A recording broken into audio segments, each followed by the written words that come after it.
Welcome to Real World Peaceful Parenting, a podcast for parents that are tired of yelling, threatening, and punishing their kids. Join mom and master certified parent coach Lisa Smith as she gives you actionable, step-by-step strategies that'll help you transform your household from chaos to cooperation. Let's dive in. Welcome to today's episode. I am so thrilled to be with you today, and I'm just going to call it like it is today. You and I are raising kids in a world that none of us trained for. None of us grew up worrying about what our kids were doing on TikTok at midnight, or whether someone was in their DMs sending them something they shouldn't see. And yet, here we are, navigating technology, smartphones, social media, AI chatbots, all of it, while also trying to stay connected, regulated parents along the way. I mean, hashtag the struggle is real. Am I right? And the tension is real. And I hear it from parents in the hive all the time. Lisa, I want to trust my kid, but I'm terrified of what I don't know. Sound familiar? I thought so. So I went out and I found us an expert that we can talk to, learn from, and rely on. And here's what I know to be true. Peaceful parenting isn't about being naive. It's not about turning a blind eye and hoping for the best. Absolutely not. Peaceful parenting is about staying connected, even when, and especially when, things feel uncertain or scary. And today's guest, he's here to help you do exactly that. Stay connected to your kids' digital worlds without resorting to fear, punishment, and a total phone ban that, let's be honest, probably doesn't work very well. Yeah? Okay, so that's why I'm excited today. And I'm going to introduce you to Carl Stillner. Carl, I've had the opportunity to get to know him and his team over the last few months. And I'm telling you, what they're doing is amazing.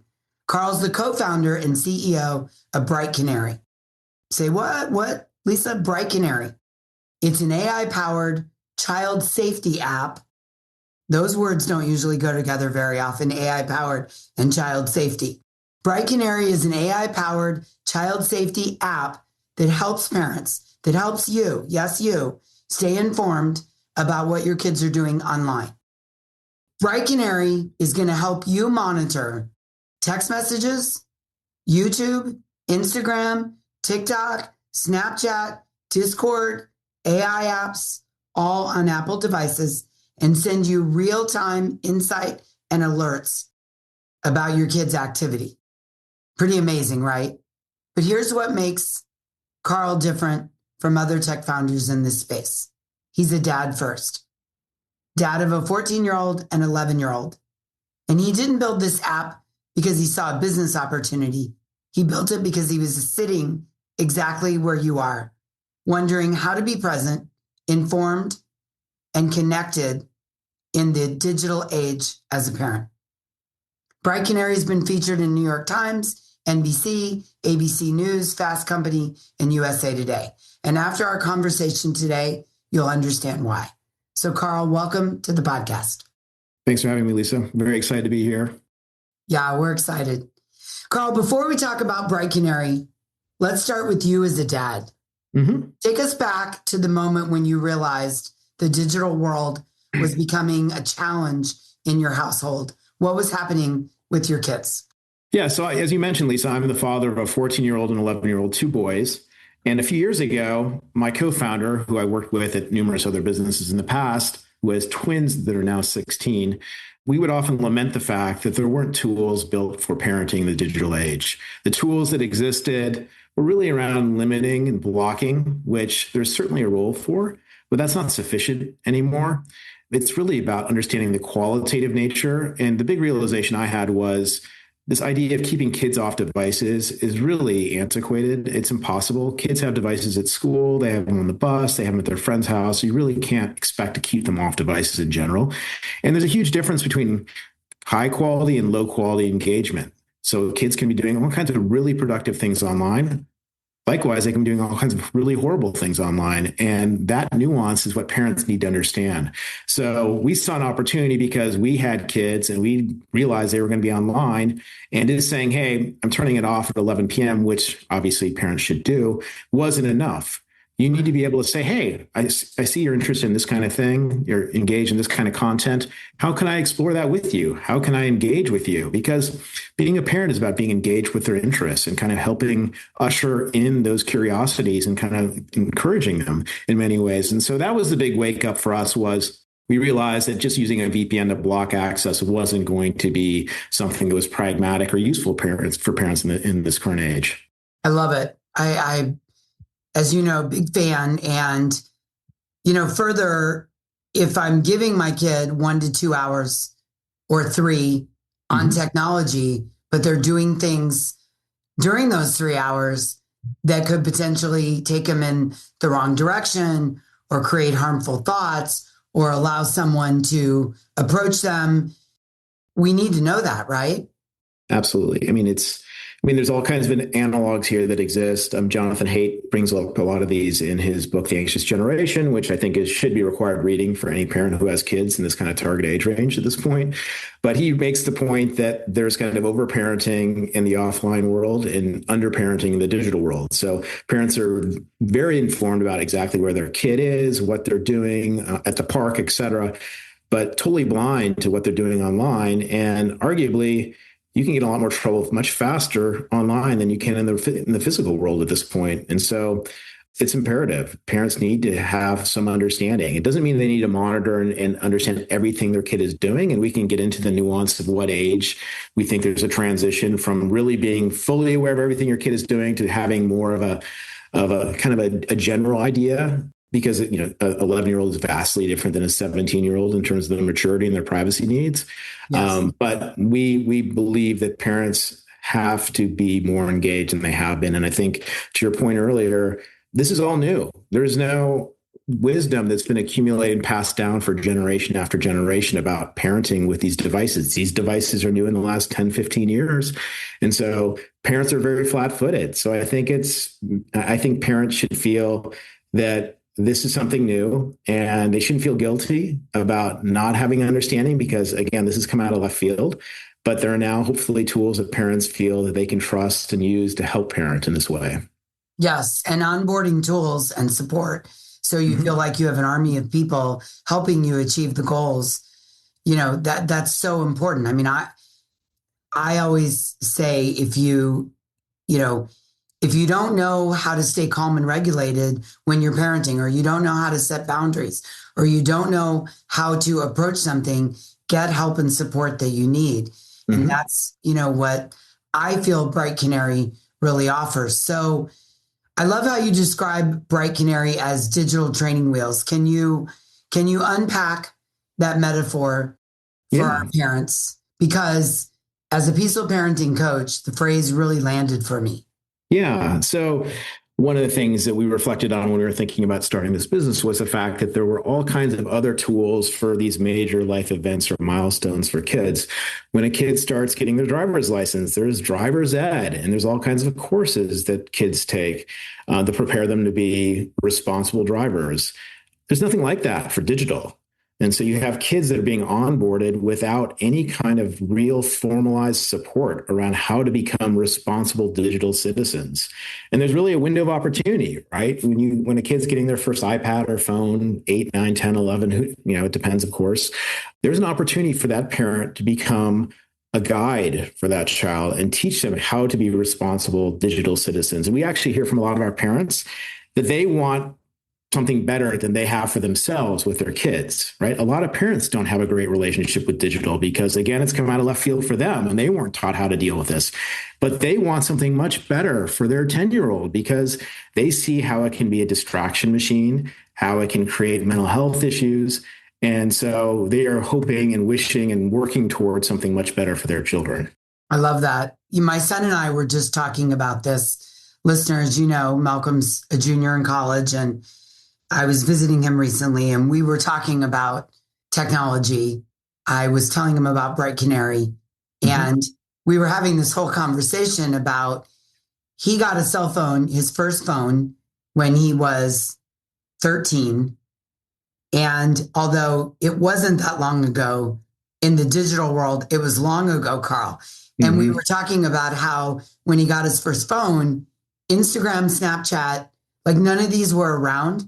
And so he had the digital training wheels sort of automatically because the app at the time that was all the rage was Facebook, and kids didn't want to be on Facebook because, you know, their moms were on Facebook. And so he eased into apps and technology, and AI certainly wasn't around then. And we were actually talking about your concept of digital training wheels. And, you know, he who loves his phone and is a gamer and, you know, loves to watch The Office on Netflix, he himself said, kids need digital training wheels. You can't throw everything, you know, you can't throw a buffet at a little kid and expect them to pick the broccoli. Right. Yeah, no, it's a really good point. It's one of the things we did not expect to see was this notion or this where kids who are in college or even graduated from college who have younger siblings who are reaching out to their parents and to us saying, I really wish you'd use something like Bright Canary on me. You should use it on the younger sibling, because the type of stuff I was exposed to without any context, without any parental guidance, was really something I don't want for any other kid. And we didn't expect to see that, but we see that pretty often now, where we see older siblings really taking this kind of perspective, which is great, of course. I could totally believe that. And, you know, what I love about Bright Canary, so in the real world peaceful parenting, I'm all about helping parents turn on the internal compass within their children, right? I mean, as parents, we have the fully developed brain. We do need to be in charge. We need to set limits. But in the same breath, we need to guide rather than control. And, you know, having a child who's not, I mean, a kid who's now an adult who's launched, I can really see the value over the years of guiding rather than controlling, because one day they're sleeping in their bed and the next day they're out in the world taking care of themselves with their independence. Right. And so what I really love is the concept of guiding instead of controlling and restricting. And the way Bright Canary works is it really gives you a chance to be fully present with your kid. And then on top of it, learn about what they're interested in so that you can also tap into that. Maybe you can give us a rundown of how Bright Canary works in layman's terms, and then speak to the things you can learn about your kids as well. Yeah, happy to do that. Yeah, so Bright Canary is an application that sits on the parent's phone. And in that application, you can log into various services. So you can log into Google, for example, which covers YouTube as well and allows you to see everything that your kid has searched on or any videos they've watched and actually the ads they've seen, which has been really illuminating, because we actually see, like, my 11-year-old was served Jack Daniels ads recently, which was pretty eye-opening. We also allow you to log into iMessage and then collect all the messages that are sent and received on iMessage and text messages, so with Android users as well. And then we also allow the parent to install a keyboard, a third-party keyboard on the child's device, which collects all the keystrokes the kid types in. And then we take all that data, and all those are modular. You don't have to do the text messaging if you want to do Google. You don't have to do the keyboard if you want to do text messaging. They're all independent of each other in many ways. But all that data is collected by our AI, and then it's analyzed. And so the first thing we do is run the text strings through an AI to make sure that what the kid is typing is how it should be translated to the parent, because oftentimes there's a big disconnect in terms of what the kid's language they're using and even just typos and things like that. So we translate it. It's run through an AI layer for content moderation. And so we're looking for things like suicidal ideation, drug use. Of course, on the alarming side, there's many like that. And then we're also looking for general themes as well. So, hey, your kid's interested in roadblocks, your kid's interested in this particular sports team, or is interested in astronomy or birding. And then we're also looking for emotional states. So your kid seems to be rather agitated or depressed or happy or anxious. And we're providing all that back to the parent in a dashboard saying, here's a summary of your kid's activities and emotional state. And that can be obviously very informative for understanding concerning topics, but it can also be really illuminating for understanding your kid's interests. Because what we found is that kids go online for upwards of 5 hours a day outside of school, and they don't share anything they're doing with their parents, or very little. And it's like a black box. It's a strange phenomenon. We don't know exactly why it happens, but kids just don't want to share because maybe it's considered a different world. And so this provides insight into your kids' interests. Maybe they're watching science videos. Maybe they're doing things that you would like to foster their interest in. And so we provide a dashboard back to them. And this dashboard is adaptive. I mentioned earlier that we recognize that an 11-year-old is vastly different than a 17-year-old in terms of maturity. We believe that an 11-year-old, 10-year-old, 9, and anything younger, of course, parents should be engaged in everything they're doing. And there's no pushback from the kids in terms of privacy. My 11-year-old, he actually feels, I think, a level of comfort knowing that I'm and my wife is aware of what's going on in his digital life because he's heard the internet's a scary place. And so he doesn't have any notion of that. And I feel like we need to be fully involved. At a certain age, and each kid's slightly different, so there's no magical age, but at a certain age, 13, 14, kids start needing more autonomy and privacy. And our tool allows for that using AI. And so a parent doesn't have to go read every text message or every keystroke the kid is sent when they're 14 and upwards. Instead, they can rely on these AI generated summaries saying, hey, your kid is anxious or happy this past week, and here are a few themes they've been interested in. There's nothing to worry about. Or here's something you might want to talk to your child about, right? As opposed to understanding every granular detail. Not saying that there aren't certain circumstances where that's required, because we do have parents who have kids who have very difficult situations and parents need to be much more involved, but it can be modulated based on the relationship the parent has with the child and their child's maturity.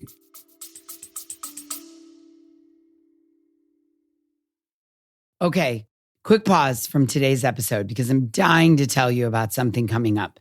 And if you're parenting a strong-willed kid, I want you to think about the last time things escalated in your house.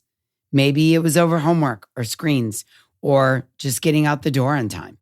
Maybe it started small and then somehow it turned into a full-blown power struggle. And you said things you didn't mean. And afterwards you thought, why does this keep happening? Well, I'll tell you why. It's not because you're a bad parent, and it's not because your kid's a bad kid.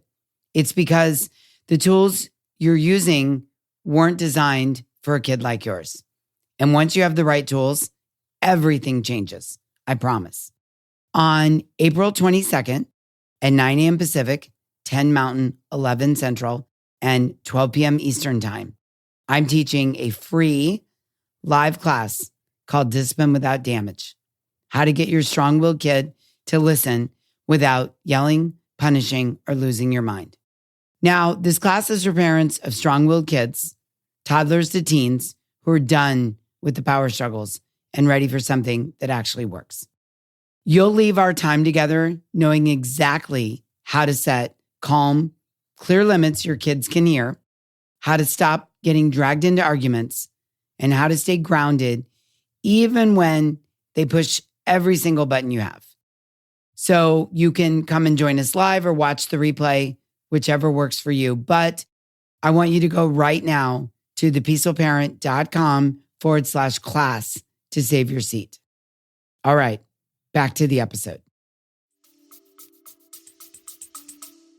I like it. And the other thing I like about it is that summary allows the parent to have some context and maybe cogitate on what's being offered and get regulated and ground themselves before approaching the kid about the information. Yeah, and that's a really important point. So we provide this information to the parent, but we know it's not enough to say, hey, your child was looking at some pornography last week. We know that parents oftentimes become emotional when they get some of this information, understandably so. And like I said before, don't necessarily have a playbook on how to handle this. And so we use AI that is context aware. So it's aware of what this child has been doing online to provide the parent with a foundational level set of guidelines or talking points for a conversation. So what is the first conversation you should have with your child when X or Y happens? And the AI does a remarkably good job of providing that first or second conversation. I'm not going to say it should be a replacement for a child psychologist or a therapist or anything like that. Or a parent coach. Or a parent coach, absolutely. But it really provides that parent with an ability to sit down and have a conversation that is based on facts, based on reason, not emotional and productive. And, I've found this even with my kids. Occasionally we get alerts and sometimes they're not always what I want to hear. And it provides me with a way to kind of take a breath and have a few talking points going into it. So it's been super useful. Yeah. Well, let me say, when parents need the playbook on how to handle things, they come to me, and that's what I do. And in the meantime, so often we're triggered by the surprise, right? I didn't think my kid would be querying vaping or saying this back to another kid or being bullied, or we made an agreement that she wouldn't have a Snapchat account, and now I find out she does. Yeah. And so just having that layer to help you gather your thoughts and get back into your higher brain, right? Mm-hmm. Which is where, as the parent, right, you're logical, you're critical thinking, you can see a couple steps ahead, you're reasonable, you're regulated. This is what I love about Bright Canary. It gives you the opportunity to approach your child in your higher brain rather than your middle brain, where you're in your emotional center. Cortisol's raging through your body. You might say something you regret. You might accuse your kid rather than being curious. Right. You go in guns a-blazing, right? Yep. And we don't want to parent from that middle brain. I always say, Carl, there's a right time and a wrong time to parent. Yep. And the wrong time is when we're dysregulated. Right. And what I really love about your product, your app, is that it encourages the parent to get in their higher brain before approaching that conversation. And I think you and I both know, you have 11 and 14-year-old. Those conversations can go south very quickly if the parent is not in their higher brain. That's right. That's right. And it's antithetical to what we're trying to set up with this service, which is trust between the child and the parent. And so one thing I should mention is we advocate for being very upfront with your kids about the fact you're using a service like Bright Canary. And so you say, hey, and you position it as an enabler more than anything else. You get to have a phone, you get to use your iPad, you get to use Snapchat because your parents are using the service. It's not hidden. And it's really upfront. And admittedly, that's a lot easier to do when the kid's getting their first device or their first services versus taking this to a 16-year-old who's already been using a phone for a few years. I recognize that is actually a challenge. Well, let me jump in here and say, as a parent coach who's been doing this for 18 years, a phone is a privilege. And what I recommend is the parents not gift a phone, right? If I give you a sweater, you get to decide if you want to wear the sweater, put it in the Goodwill pile, save it for the ugly Christmas sweater contest. It's a gift. You get to decide. If I'm offering you a phone under these conditions, right? You hire me to come work at your company. You say to me, Lisa, you come under these conditions of this is your scope of work. And I either do it and I keep the job, or I don't do it and I lose the job. And I think a phone or an iPad or a computer should be offered with rules and guidelines and a contract. Yep. And, because I own the phone, I'm the adult that paid for it, and they are not cheap, and I'm paying for the monthly service, and I am offering you this under these conditions. And, for us, it was location services never go off. I always know the password to the phone. Right? There were conditions that my son needed to meet in order to continue to enjoy the privilege of having a phone. Yeah. And I think I'm agreeing with you being, forthright. Like, this is a condition. Right. That and I'm doing it as the parent I always say, trust but verify. Trust your kid, but verify the right amount of trust is appropriately placed. So the conversation can be around trust, autonomy, safety, and accountability, right? Mhm. Like I'm sure one of the things your 11-year-old appreciates, if not in the front of his brain, but in the way back, is that I'm being held accountable to a Mhm. certain amount of rules with Yep. my parents in order to have this phone. What that does for an 11-year-old is it takes away the stress of, should I go on that site or not? My friend's Right. doing it. I want to. Should I? Shouldn't I? Is it okay? Like they struggle because they have an underdeveloped prefrontal cortex with these important decisions. And when you say, these are the rules, and I trust that you're going to follow them, and I'm going to verify with Bright Canary, imagine this safety that kid can rest in, right? Yeah. I mean, I think gosh, that offers our kids, like, they don't have to sneak and decide and plot. And it's just, it must be so comforting. Yeah. No, I think that's right. And we totally agree with you that device contracts should be part of the equation, and it needs to be set up in the right way with a child, because I think oftentimes it's just given to your point, as a gift without any kind of real thought about it. And that becomes a very different relationship. So, Yeah. All right, Carl, here's the big question. Because I know a lot of my listeners are loving Bright Canary. And as soon as we wrap up, they're going to go check it out. But here's what they're also thinking to themselves. I've tried other things. We don't need to name the other things out there, but I've tried other things. And every single time, my very smart, very determined, very impulsive, strong-willed kid has found every workaround and loophole. And the other things I've tried are sitting in a pile in the corner in a closet right now. So right. What do you say to the parent whose kid is tech savvy enough to try to beat the system?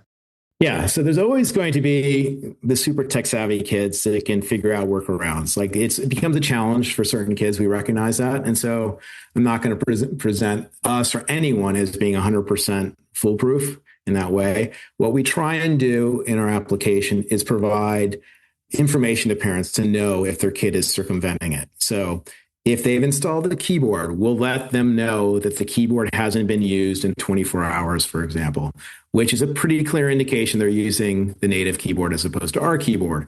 Or if they haven't received any iMessages or text messages in 24 hours, we'll let them know, which means they probably try to disconnect the server as well. And so we encourage parents to have conversations around this, right? And say, hey, again, to your point earlier, this is about having that relationship with the child, saying, hey, this is an enabler. This is not a right. You don't have a right to a phone. And so we're going to have an ongoing dialogue about this. And if you're not going to be supportive of using this kind of services, then we may need to rethink what we're doing together. It's more of an issue with older kids, of course, right? They get more tech savvy as they get older. And to the earlier point I made about the autonomy, there may be an opportunity for the parent to step in and say, hey, I'm not going to use the service that allows me to look at everything you're doing. I'm just going to rely on safety issues or things like that. And so that might help right the ship with those older kids as well. But yeah, it's a challenge. I'm not going to present it as anything other than that. Yeah. And the fact that you can alert the parents to take a deeper look. I mean, I just feel like everything you guys offer pushes the parent and child into more connection and communication rather than less, right? So if I'm a parent and I get that notice that the keyboard hasn't been used, but I know my kid's been on their phone, it gives me an opportunity to go to my kid, young adult, and say, talk to me, what's happening here? Yep. And likewise, there were many of times my son would come to us and say, listen, I want to challenge one of the rules that we have around technology. And our rule in our family was we need to have those conversations when they're planned, when we're in our higher brain, when we're both prepared, right? And so, we didn't allow our son to have his cell phone in his bedroom ever. And I think it was 2 months before he graduated high school, he came to us and he said, hey, I feel ready to have my phone in my bedroom overnight. Here's my reasons. If you don't let me, in 2 months, I'm going to college. So let's practice now.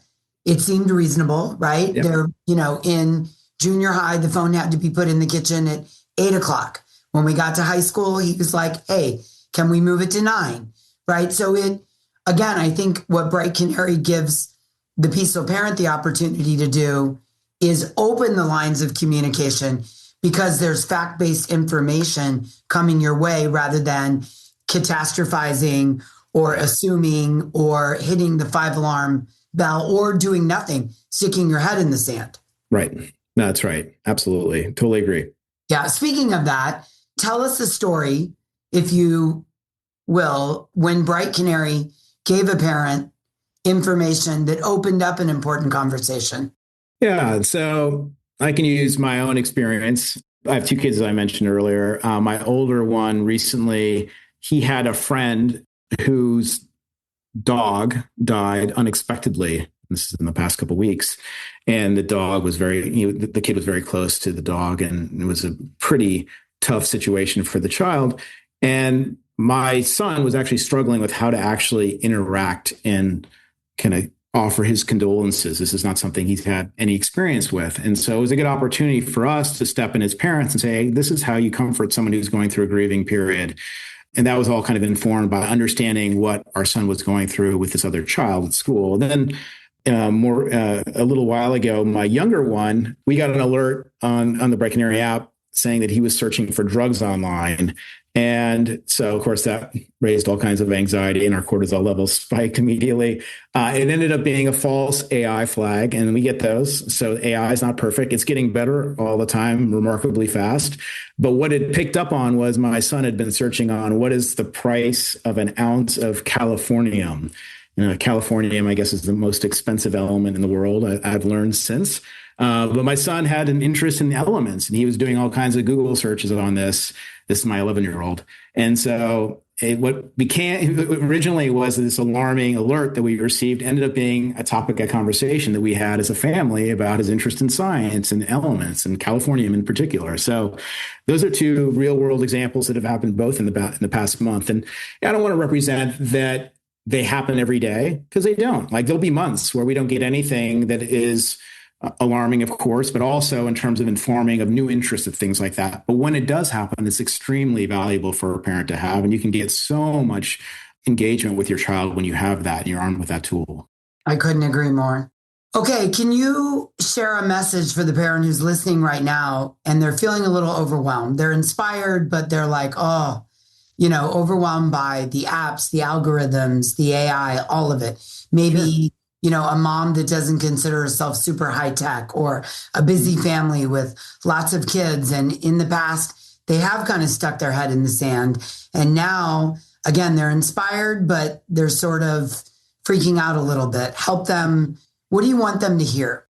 Yeah, we want them to know that this is challenging, right? We don't expect parents to fully understand how to manage these services without something like a dashboard, right? If you were to log into Google and Instagram and Snap and all these different services have parental controls and try and do it that way, it's totally overwhelming as you have multiple services and multiple kids, of course, as well. And so what we're trying to do is make it as easy as possible. So our app attempts to onboard parents in the lightest friction way possible. You still need to have things like a password for your child's iCloud account or their Google password, or have access to their device to install a keyboard. But if you have all that, it's about a 15 to 20 minute investment to get all those services up and running. And I'm not going to present it as being super easy, but once it's connected, it actually works incredibly well and it stays connected for a long time.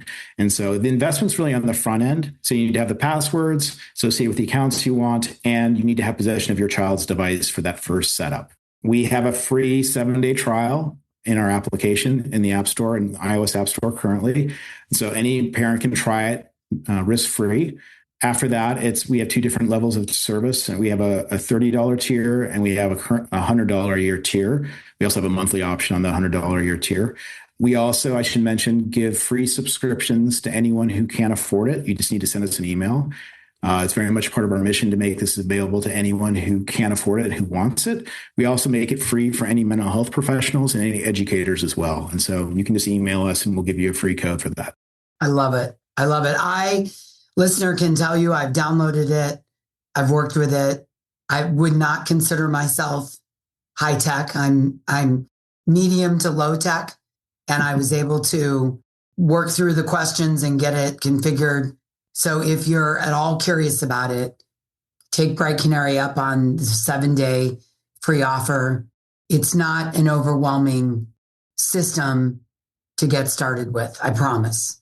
So give that a go. One other thing, Lisa, is I love to offer your listeners of Real World Peaceful Parenting, since we're such huge fans of your podcast, 20% off our annual higher tier plan called Text Message Plus. So if they type in Parents 20 at the offer wall within the App Store, when they're buying the application, they'll get 20% off. So that changes it from $100 to $80 for the annual plan. Oh my gosh, Carl, that's amazing.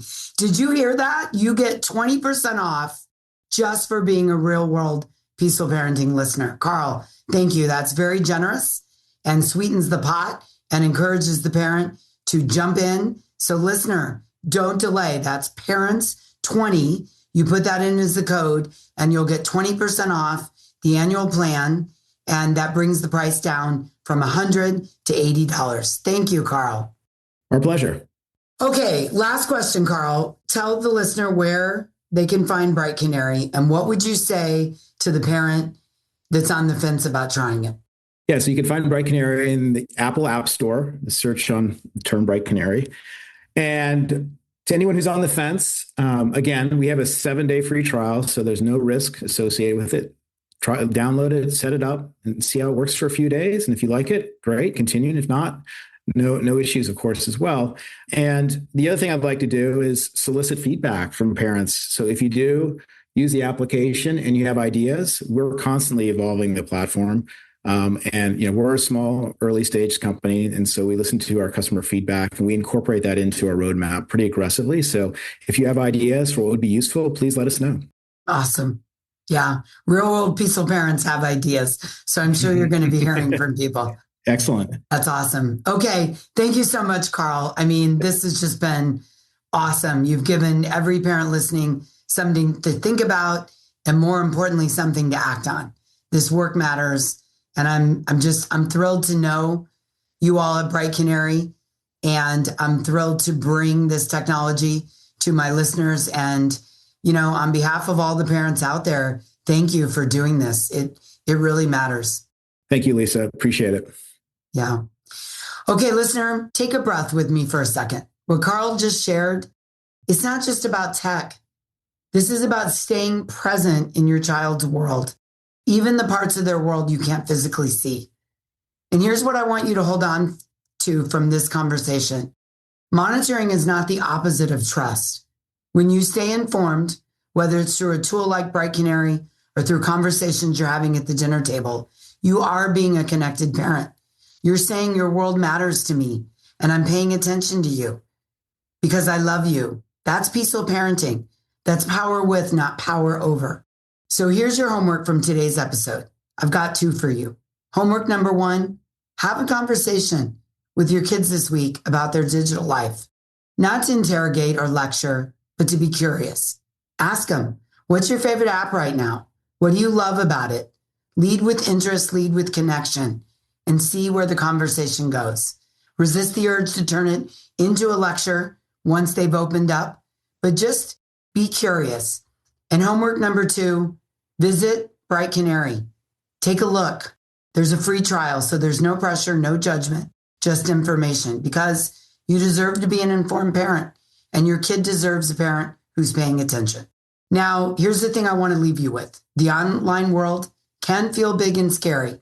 And when things feel big and scary, our nervous systems want to shut down or take over. We either want to check out completely or slam down restrictions and start yelling about screen limits. Well, none of those fall into the category of peaceful parenting, and they certainly don't build relationships, connection, and cooperation. What does build the relationship is staying curious, informed, and connected. And you can do all that. I know you can. Okay, until next time, I'm wishing you peaceful parenting. Thanks for listening to Real World Peaceful Parenting. If you want more info on how you can transform your parenting, visit thepeacefulparent.com. See you soon.